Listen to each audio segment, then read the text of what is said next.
We are very pleased today to have three speakers from our local mental health services. This is really a part two to a program that we had in the spring focused on healthcare. And now we're looking at issues of access and services, resources in our local community in relationship to mental health services. So I'm very pleased to introduce our three speakers. You have brochures and information about their organizations on the tables. Our first speakers are from the Guidance Center. I said it right? I had to add that "the" in there, the Guidance Center. And the first speaker will be Maris Sawmell, who's the clinical director, who's the director of mental health clinics at the Guidance Center. And along with her is Laura Neuman, who's the director of development. And then after they talk about what their organization provides and what are some of the challenges that their clients face in looking for mental health services.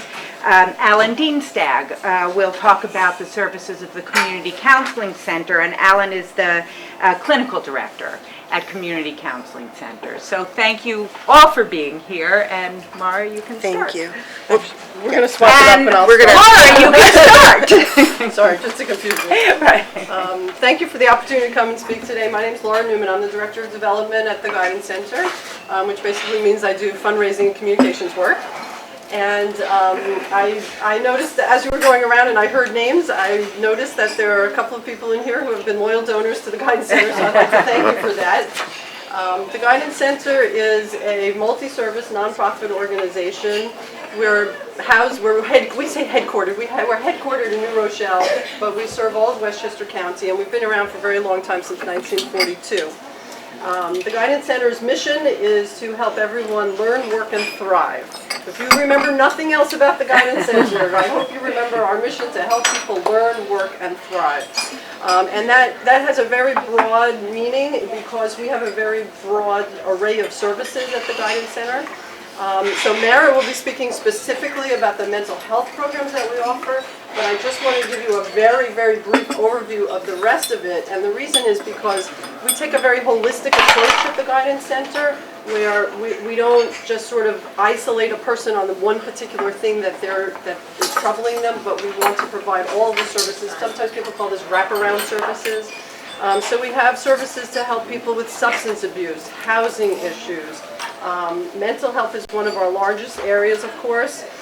We also have a very large early childhood area where we're integrating, we're hitting the connection between mental health issues and young children, which is a growing area and a very interesting area to be exploring.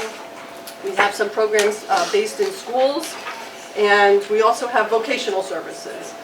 So if you think about any one person in the community or in your family or somebody who you've known who's had some kind of a struggle in their life or some kind of a challenge, it's usually not just isolated to one thing. So, people come into the Guidance Center from different doors. So they might come in through the substance abuse program, but then it turns out they also have some mental health issues and they're homeless. And so we want to be able to wrap those services around and be able to help people in a holistic way to get all of their needs met.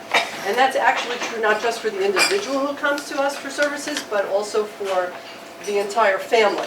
So that if a child comes in to us through our early childhood programs and then it turns out that maybe the child is not developing in the way that's typical for children, and we learn that then the family perhaps has some other issues and maybe one of the parents needs some mental health counseling, again, we can wrap the services around depending on which door the client is coming through.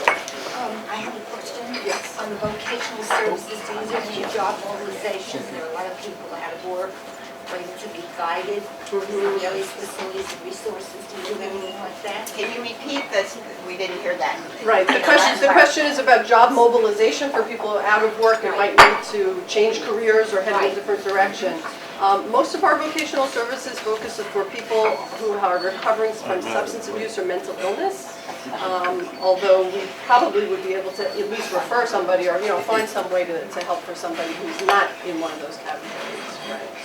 Okay. So, the only other quick thing I wanted to say about the Guidance Center, so there's two things you're going to remember. Learn, work, and thrive, and that we do this very holistic wraparound approach. And if, for those of you over here on the Sound Shore area, you've probably mostly heard about the Guidance Center. Help us spread the word, because we're actually one of the larger organizations in Westchester County. Our budget topped $10 million last year. We serve 4,500 clients. And we have, a very good cost-expense ratio in our finances, and we're a financially strong organization. So we kind of live in the shadow of some of the big ones. I know somebody mentioned they worked for WJCS before. We kind of live in the shadow sometimes because we're centered over here on the Sound Shore area. But we are definitely a Westchester agency and out there helping lots and lots of people in need. So what I'm going to do now is pass to Mara, who's going to specifically talk to you about mental health, because that's her area of expertise and definitely not mine. Do you want to stand? Sitting is okay? Standing just over there here in the back.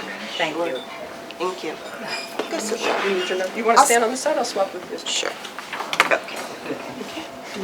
Well, as Laura said, thank you so much for inviting us. I'm kind of excited to give you a bit of a window into what we do here in Mamaroneck, but I thought I would tell you a little bit about our mental health clinics that we have in Rochelle. We have 4 mental health clinics in total. 2 of them serve children, families, adults, individuals. We are very excited because we recently got a license to provide mental health services. There's a co-located clinic in our chemical dependency treatment center. So we're providing on-site mental health services to our methadone patients. And that's new, and we're in the process of putting things in place and developing it, but it's pretty exciting. So it's bringing together the mental health, really integrating mental health with the chemical dependency issues. So that's been exciting for everyone. We're pulling, some of our clinicians are doing double time at one of our clinics in New Rochelle, then they go over to the other clinic and they see their patients there. So it's been exciting, it's been hard work, but we're really looking forward to seeing where it's going to go. So that's one of our new clinics. And then we have our main clinic, or our highest volume clinic, which is at 70 Grand Street, where we do see children from, we'll say, 0 to 18, adults, families. We do individual therapy, we do group therapy. We have a dual recovery program at our Lincoln Avenue site, where we again do individual. We haven't done much group there, but we're hoping to get more groups in place. At that site, we also see adolescents. We see more stably, seriously, and persistently mentally ill at that clinic. And then we come to our cute little intimate little clinic here in Larchmont, which I invite you to come visit. We're small, but I love it. I think it's warm. I think it's welcoming. I would say at this clinic, our census is probably at about 85 to 90% Latino.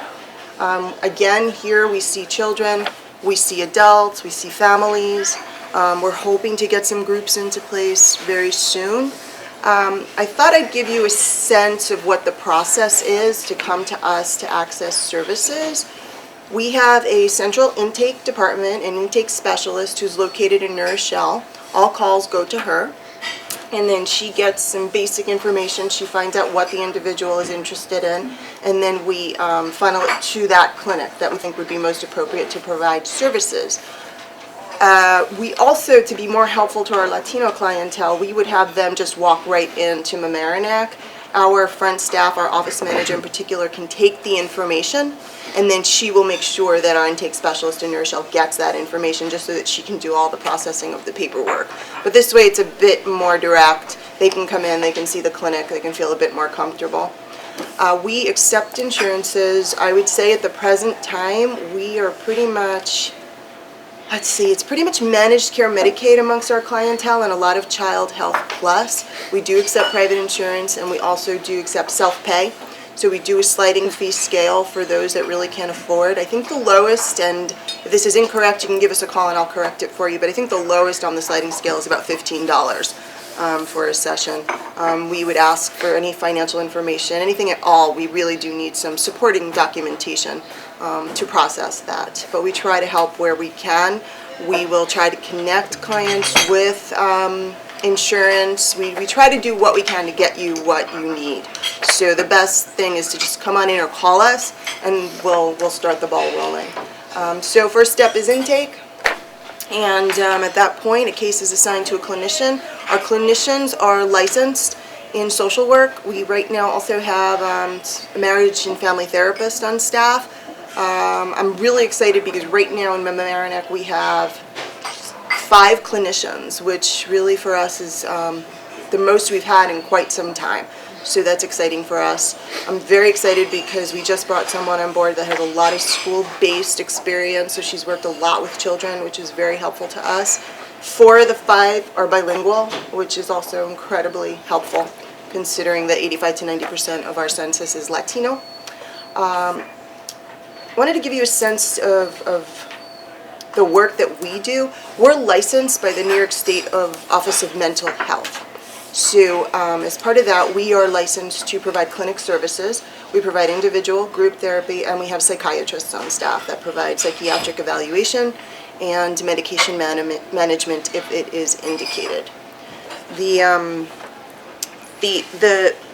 The face of mental health has changed quite a bit, and a lot of the work that we're doing and that what we've moved towards is doing much more evidence-based treatment.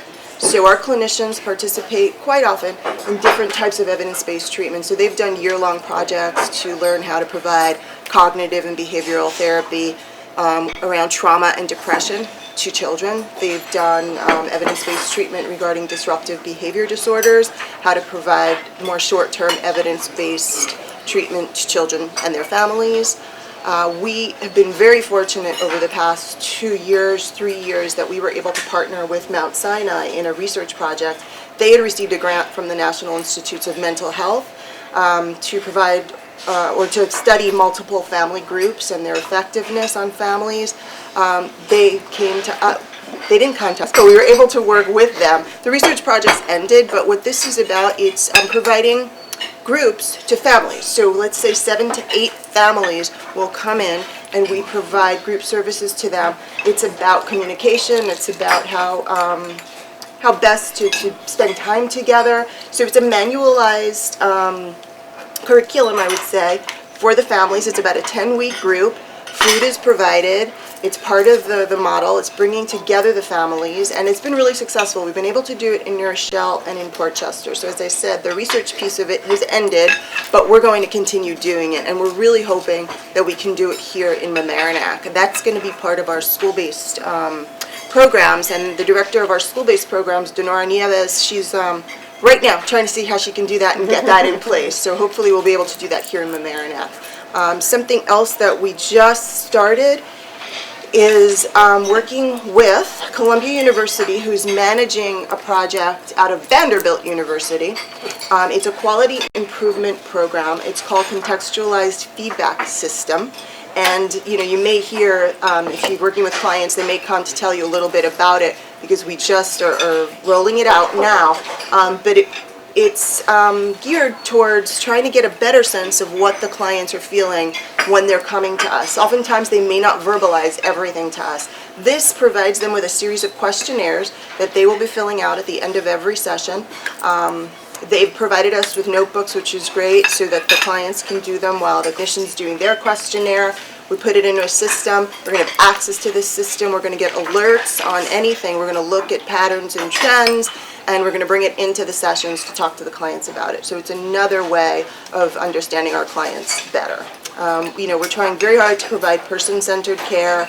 We really want to know what the clients want when they come in. We're trying very hard to stay focused throughout the treatment on what it is that they want, what their focus is, and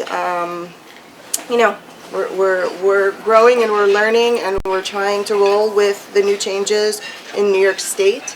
But I think in a nutshell, that gives you a sense of where we are at right now. And a very big thing that we are involved with, also part of New York State, is Child Family Clinic Plus.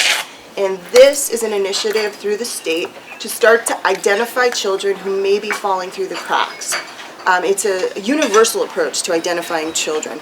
We can provide a free screening to children. If you want to refer a family member to us, come in, they can sit down with a clinician. We're utilizing the pediatric symptom checklist, which I believe it's out of Harvard. It's a 35-item questionnaire, looks at, feelings and some behavior. We can score that, and if we see that a child scores as benefiting from further assessment, then we'll invite the family in if they'd like. It's their choice, and we'll connect them with insurance if they need it. We will utilize the insurance they have, and we can do a further assessment and see what that child's needs are and work with the family. So we are available and happy to do the free screenings and then walk the family through what the next steps might be.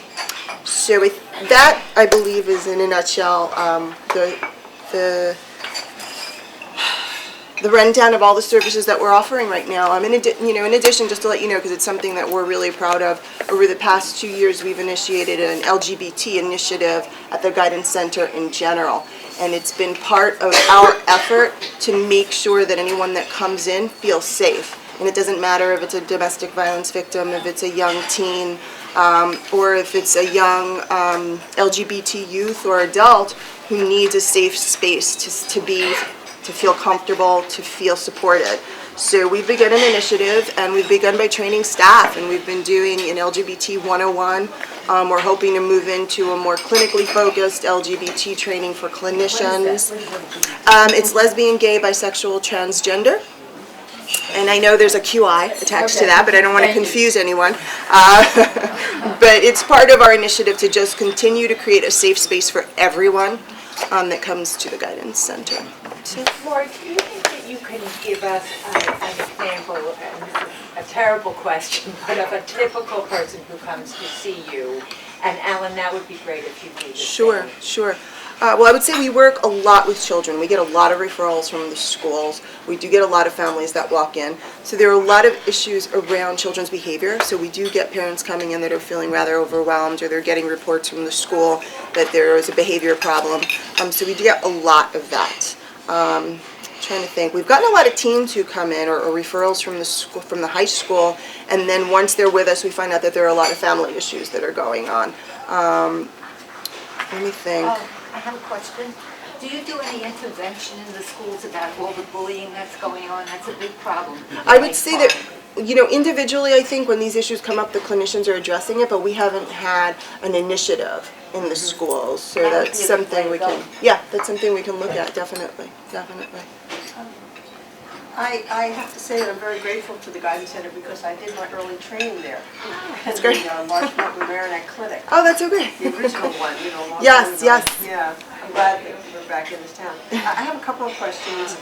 What is the weight, what our experience at Four Winds is that when we refer somebody to a clinic, they get evaluated, but then they have to wait until they get treatment and get assigned a therapist? Yeah. Is there a wait for your clients as well? I'll just refer to the Mamaroneck Clinic right now. We fortunately go through episodes of high referrals, but the flip side is that then means that we may have a wait of a week or 2 weeks. We don't. That's it. For Mamaroneck, I would say so. We've been able to balance it, but there are episodes where there is a small wait, but we try very hard to avoid creating a waiting list. So it's really. I just want to offer what I did do at the Guidance Center. Sure. When we did have a wait, what I did is I pulled together all the people that were waiting and created a group for them. And they had, we called it the waiting group, but it was a good therapy group. And as a matter of fact, we continued it after a while, even when they were assigned to a therapist. I'm just offering that as a possibility. No, that's. No, I'll write it down. I did it at the Guidance Center, that's why I started. Yes, I will write that down. I've been with the Guidance Center for 3 years, so I think that in that time, there have been so many changes in the state and how we're providing the services. Right now, we're going through very big changes with something called clinic restructuring, which is changing the way that we're billing, and it changes some of the services provided. So, there's so many good ideas out there and things that we can do. We just have to figure out how to do it. Yes. Hi. Hi, how are you? I have a quick question. Parents of children and young adults and adults with mental illness always worry about what will happen when I'm gone. And what kind of living arrangements are there for people that do need some kind of assistance with their daily activities, so that they can continue to be independent as independent as possible. Is there any kind of housing in our area? You know, it's a really good question. I would have to research it some more because I think there are services and I think there are supports. I would need to look into it, but yeah, but that is something also that if we had someone who came to us, we could help them. We could figure it out and connect them. That's okay, that's okay. Well, we'll have lots of time for questions. These are wonderful questions. Why don't we let, right, you've given I didn't have an answer to that, I just want to say, so, in case you were thinking of asking me. But why don't we let Alan make his presentation and then we can have time for more questions. Thanks. I want to say I'm very impressed by this group. You know, I often attend events where the meal is free, and the crowd you get is a little different when the meal is free. So as I look around this room, I know that you not only want to be here, but you're willing to pay for your own breakfast, and that gives me a feeling of confidence that I'm speaking to some people who have some interest in something other than the pancakes that are being offered. So let me you could be interested in the pancakes too, that's fine. So let me just tell you a little bit about the history of the Counseling Center, because it has a unique place in this community. And what's unique, I think, as you've heard, there are great mental health services out here, and this is a community where the offerings are very rich in that way.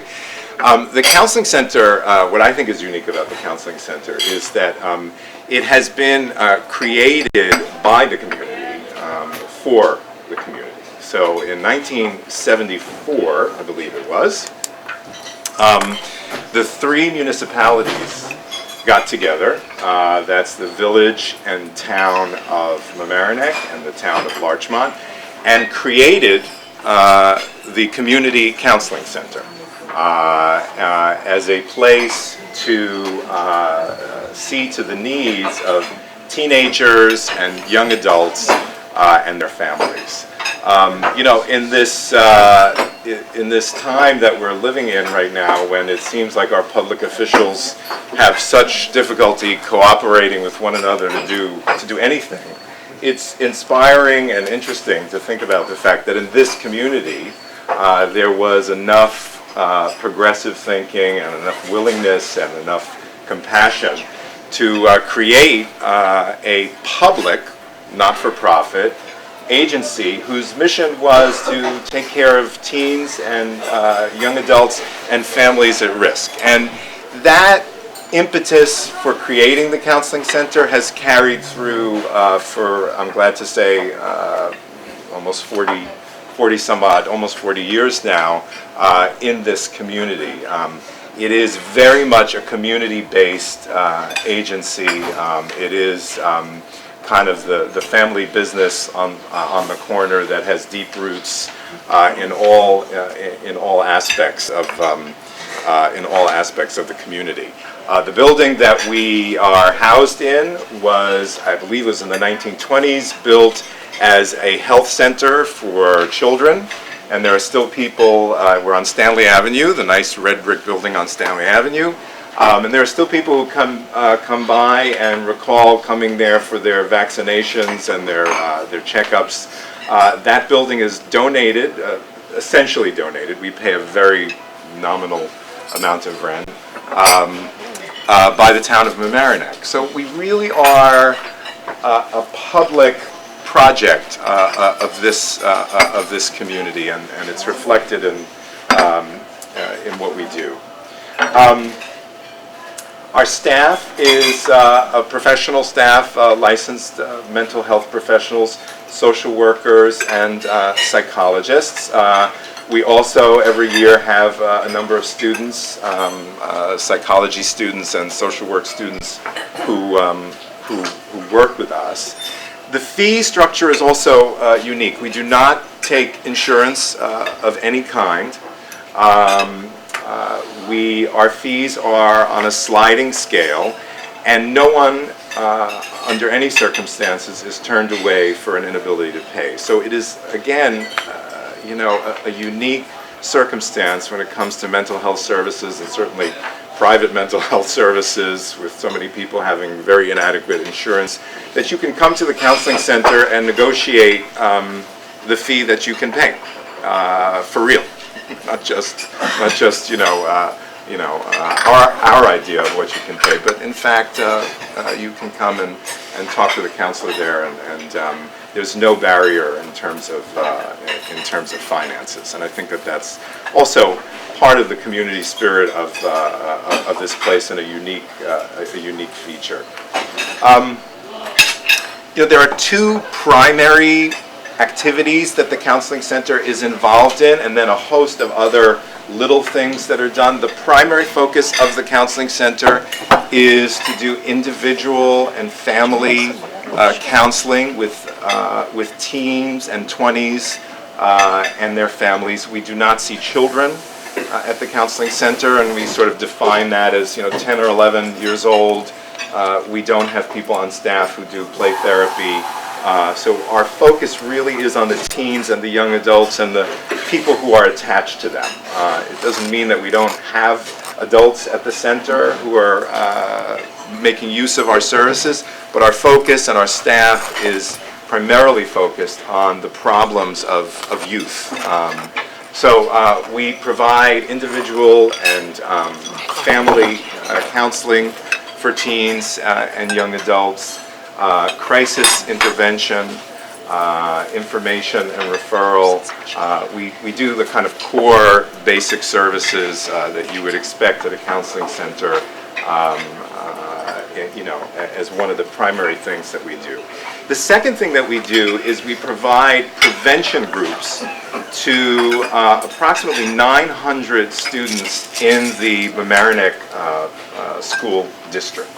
And these are curriculum-based services that teach essential life skills to middle school students, and are provided as a drug and alcohol prevention curriculum. The thinking being that if we can connect with kids at a critical age and teach them skills, and also take a look at who's there, and maybe even have a sense of who's at risk and who needs additional services, that we can do something very, very important and very valuable. So there are about 900 kids at the Homics.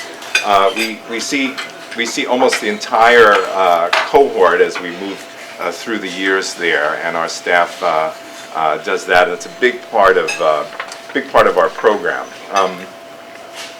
I should also mention, in addition to the municipalities, we are supported by the school district. We are part of their budget as well. So, the sources of funding, are the town, the school district, and obviously the state as well, through the Westchester County Community Mental Health Organization. So that is how we're funded.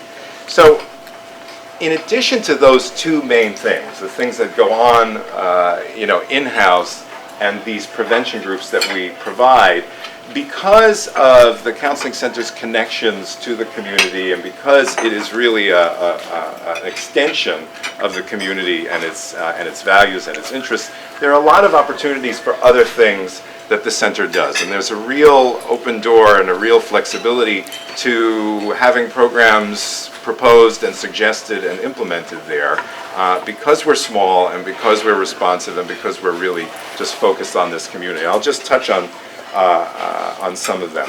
We see hundreds of parents a year at the counseling center. And we do this formally and informally. We are frequently speaking at the schools. We are involved in PTA programming, in networking meetings. We run a parenting group called Staying Connected with Your Teen. And so there are literally hundreds of parents who we are having contacts with during the course of the year. As a parent of two teenagers, I can tell you that there is no limit to the support and comforting that we need when we have children that age, and it is one of the really satisfying things I know that we do and that I do, is to get with a group of other people who are also having trouble sleeping at night and feeling stupid and feeling like there's nothing that you can say that's right, and just being able to kind of connect and talk about those things, and know that when there are problems, there is a place to go, and that people are not alone. So we work with a lot of parents. We have a program of mental health consultation at Head Start and at the CAP Center. So there's a staff person who gets paid through a grant that comes through the counseling center that works at Head Start and at the CAP Center.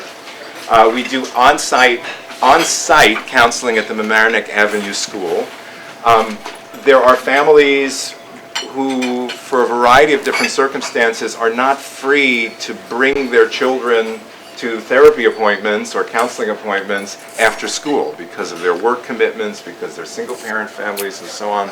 So we send one of our counselors to the Mamaroneck Avenue School, and she works there and sees some kids there on site, and that's something that's developed.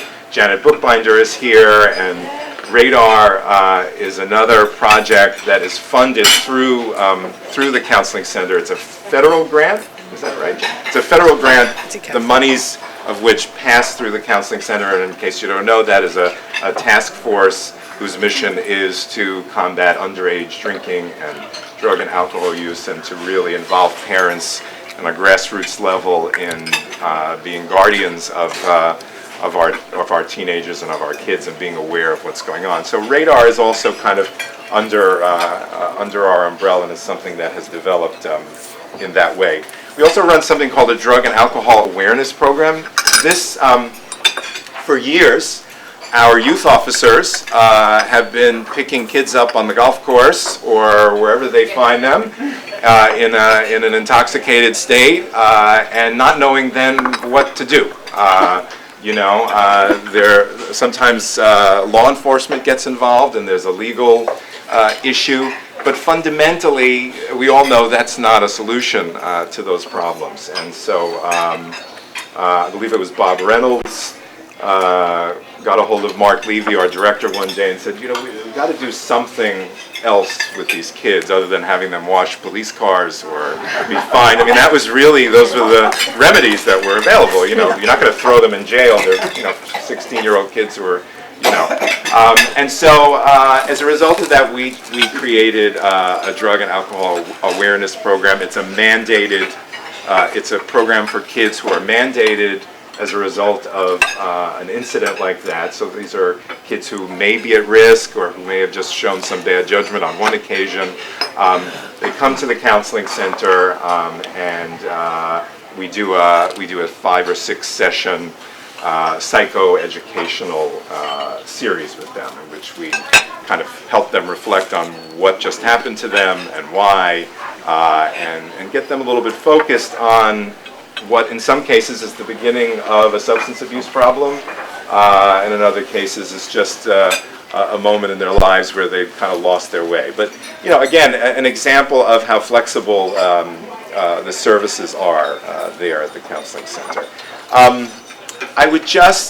The only other thing that I would just call your attention to that's unique is this level of integration that the counseling center has with the community.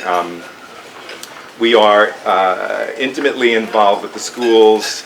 All of our counselors are on a first name basis with every single guidance counselor in the middle school, in the grade schools, in the high schools. There are long-standing relationships there between the staff of the counseling center and that guidance staff, and of course that is invaluable when you're working with kids and families who are in a difficult circumstance. The court system, we know the judges as well, and as I'm sure many of you know, judges are often involved in a little combination of law enforcement and social work and family problems, and we're able to intervene there as well and be a resource to them. The religious leaders in the community are also very well known to us. I think it is a mark of a very positive reflection on this community that an agency like this has grown up and continues to survive and work in a very direct and accessible way, doing work for this particular population. So pleased to talk about it and pleased to be here. So thanks.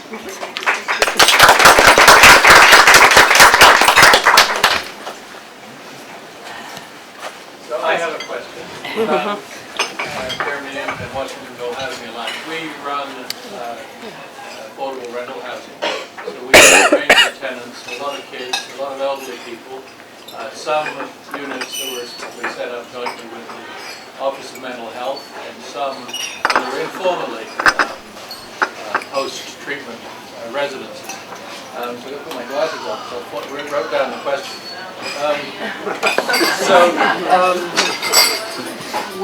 We are not in the mental health business, and although we provide rent assistance and have families coming in crisis, I explicitly tell my staff we do not help people. We solve a financial problem, we give out a grant. We do not imagine you can get into that business. But we have tenants who have meds crises and screaming out a window or in terrible state, domestic abuse crises, living skills problems, housekeeping, collecting cans and bringing them to the house, which causes all kinds of vermin, bereavement. So 2 questions. What is the response protocol, say it's domestic abuse or a meds crisis, that we are obliged to do? And the second question is, what should we do to intervene most effectively in these? What should I be telling my staff? How to intervene most effectively? Who to link up to? Who should we call? Quite a question. I'll try and jump in and share what I know about that. I mean, I think there are a number of resources you should certainly be aware of that come to my mind.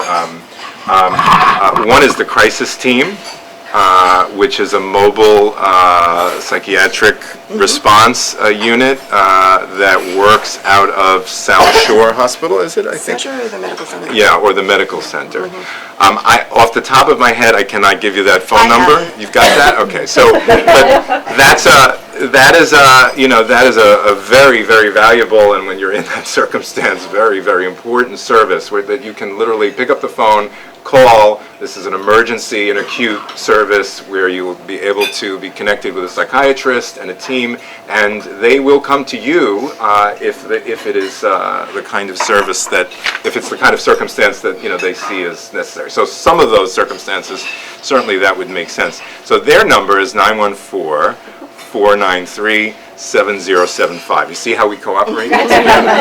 She's got the number and I've got. You can also go 211.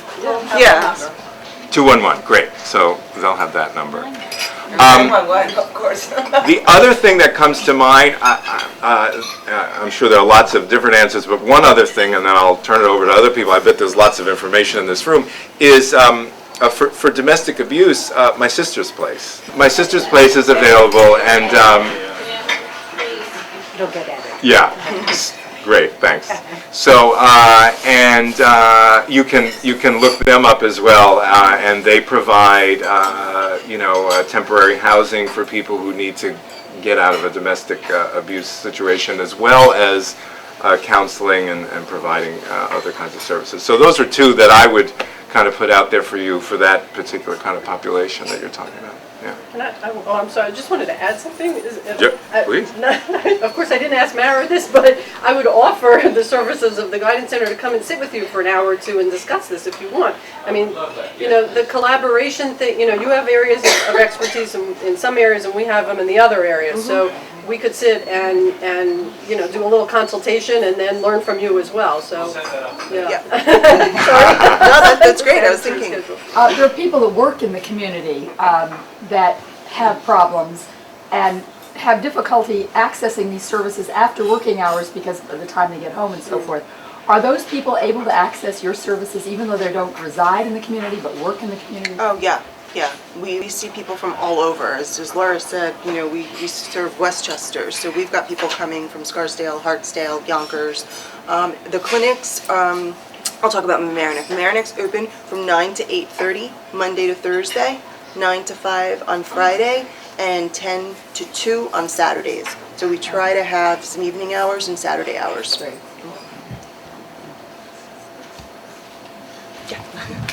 It sounds like you all are doing a wonderful job, so thank you for doing that. My question is, do you see anything new or growing issues or new issues that you're having to deal with?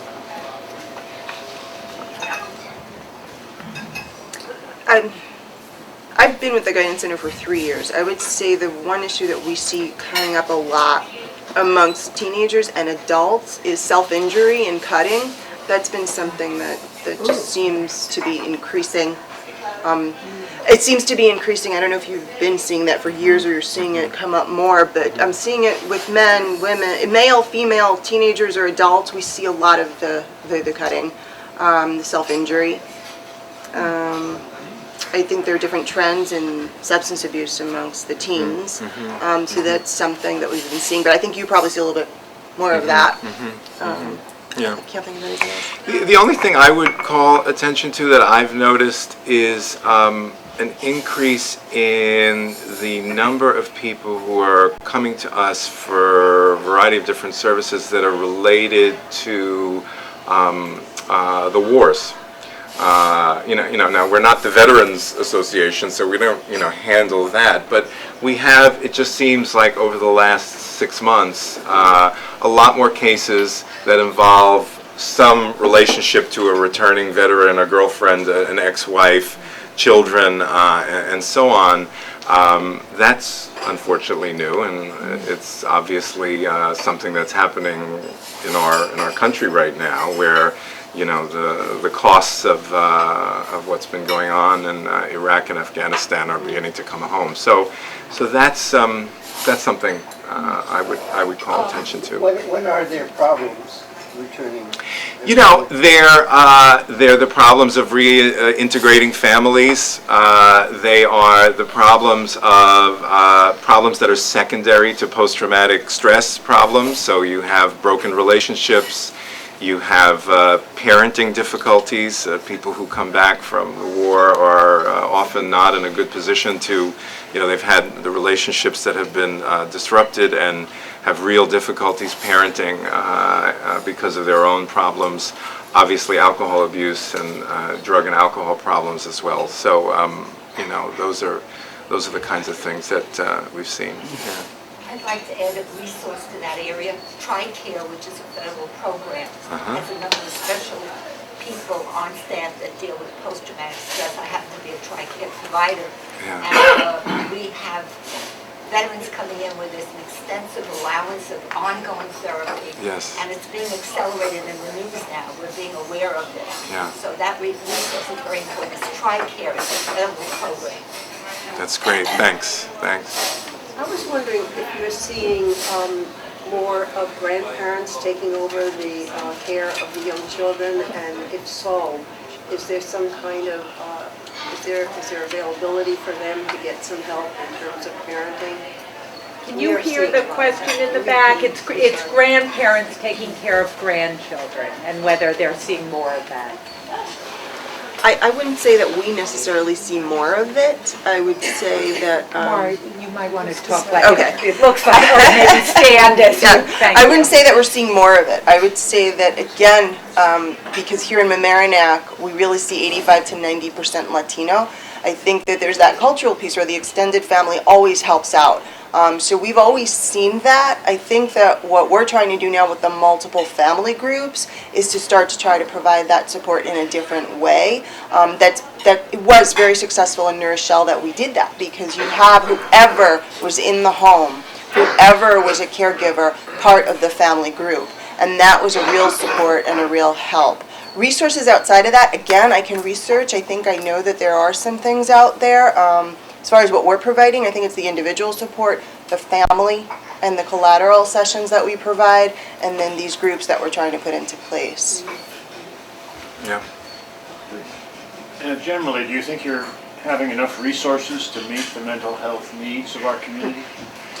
Do you want to feel that one? I don't think anyone here would keep their job if they said yes. We have a waiting list. The issue of the waiting list came up, but we have a waiting list throughout the year, pretty much. I mean, there are times of the year, we've kind of, because we're connected to the schools, there's a kind of ebb and flow, but it's very unusual for us not to have a waiting list. There are always programs that are worthy and that we would love to do that there is not funding for. And agencies like ours that do depend on public funding are living constantly in a circumstance where from budget to budget there's concern that funds are going to be cut and so on. So it's always a balancing act. So I think the answer there is no, and especially these days, with so much uncertainty in the budget circumstances in our state government, and the impact on school and local municipalities, obviously you all know, has been pretty significant. So it's a problem. We have a board, the counseling center does, and the board helps out. The board are members of this community and your neighbors who are generously support the center. But without some of that public funding, it would be tough sledding. So Well, and I wanted to also add to that, because this looks like a fairly philanthropic group here, and I would guess that many of you give donations to your favorite organizations, which is great. And the organizations depend on that. I mean, Westchester's an interesting place where we have pockets of poverty, and I'm sure our esteemed elected official, Mr. Latimer, can always speak to this. There are these pockets of poverty in Westchester County, and then there are areas with extreme wealth. And fortunately, Westchester has been kind of a Robin Hood kind of a place where people, not the robbing part, but voluntarily, people who can support others who are in need, it helps out a lot. So all of the agencies, all the nonprofit agencies in Westchester rely on private donations. I mean, if we only relied on our government funding, there would be a huge budget gap. And so at the Guidance Center, we've actually stepped up our fundraising over the last couple of years and asked for more money, and we've gotten it. And we've been very successful with that, because people understand that if even people who can only give a small amount, who have moderate means, end up saying, well, if I'm okay, I really should help somebody else, which is a wonderful thing. I mean, it's a very heartening thing to see that happening. Lynn. I have a question about people, particularly young adults, who are struggling with significant psychiatric disease.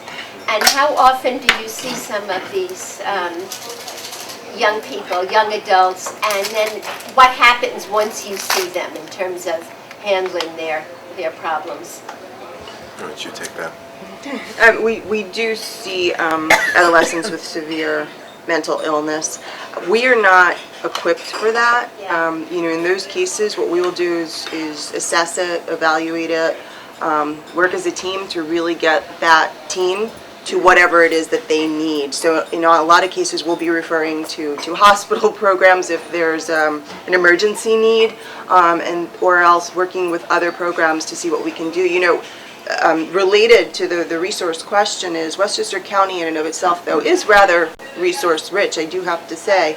And as part of the system of care, we all work together whenever we can. So we do have cases, I'm thinking about one in particular now with a teen who really has a lot of issues, and everyone is incredibly concerned about her. But what we do are called network meetings. It's a county thing. It gets facilitated through the county, and all the providers that are in that adolescent's life, child's life, or family's life come together. It's person-centered. It's about the client. We ask them, what do they want? And then this team comes together, if the client chooses that, and we do what we can to get that client to what they need. So in this case, I'm thinking about this child, everybody comes together and we're trying to get this kid to what they need. So we'll do the holding that we can, if it's not an emergency situation, to get that person to what they need. I think that "if" is a very big word. Yeah. Yeah. Yeah. Just Ernie and Hi, Ernie Odierna, I'm one of your town councilmen. And this meeting brings up a subject of some frustration for me. There are many organizations within the town that offer to help. It's difficult for the citizen to know where to go. My problem is X, and there are 50 different places. Every week or every 2 weeks, there seems to be another one popping up. I get a mailing, contribute to this, join this, do that, and that's wonderful, but where do I go? We have a town website, and I've been trying unsuccessfully for years to expand the information on the website. In one breath, we say we want more people to come to the website, but wouldn't it make sense if we could get each organization to give us a page write-up that we include and some kind of a cross-reference? With the technology the way it is, it's very easy. Yeah, you got to talk to the 211 lady. There's also, we have the summit directory. The Which the we United are Way coming did a soon. beautiful job, but you don't always have that at your fingertips, and if you were a new move-in, you don't have that at your fingertips. You don't know that it exists. So I'm saying the website is a natural place to have everybody with a half a page free describing their contact, what they do, and why you should go to them. Great So, idea. Thank you. I never see anyone from the summit at a town board meeting.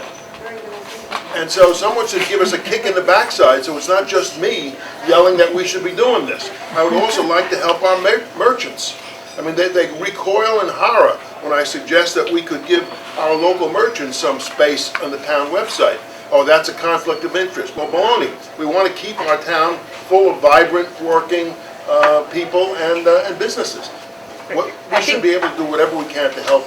I'm going to give another plug to our directory. We're in the process of editing and bringing out the 4th edition. And we were just, I hate to admit, passing some notes back and forth where I saw that.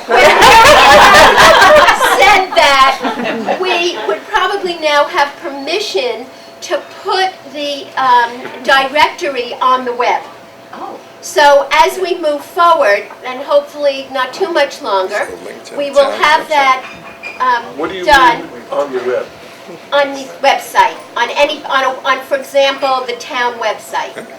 We need to give permission for that. Right now, we don't permit it.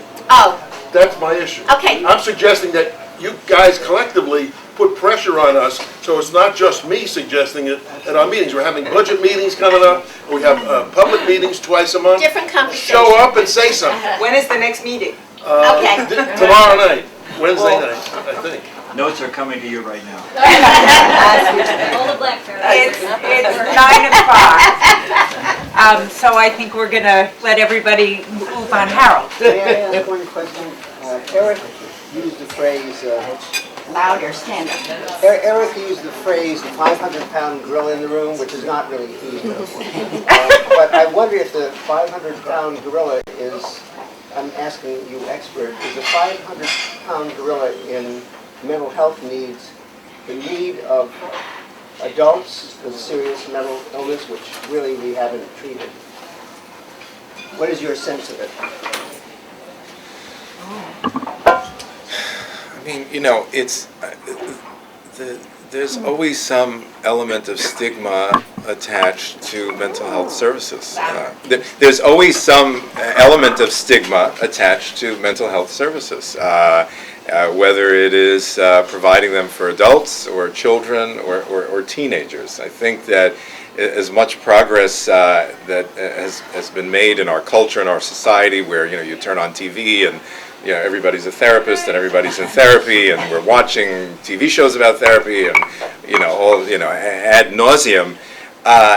Despite that, I think there are still very powerfully held feelings about people who have these kinds of problems being deeply damaged in a way that is unacceptable. It's unacceptable to themselves. It's unacceptable to us.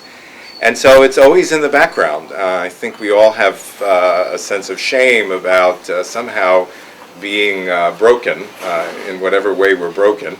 And I think that you see that in very high relief when it comes to adults who are mentally ill, and particularly chronically mentally ill adults. And so, yeah, I think you're absolutely right. It is a 500-pound gorilla, and I think the only way to deal with it is to put it out on the table, to talk about how you really feel when you encounter people like that, when you encounter that in yourself, and then it somehow manages to clear some space to have different kinds of conversations. But I think you're right on target there. Yeah.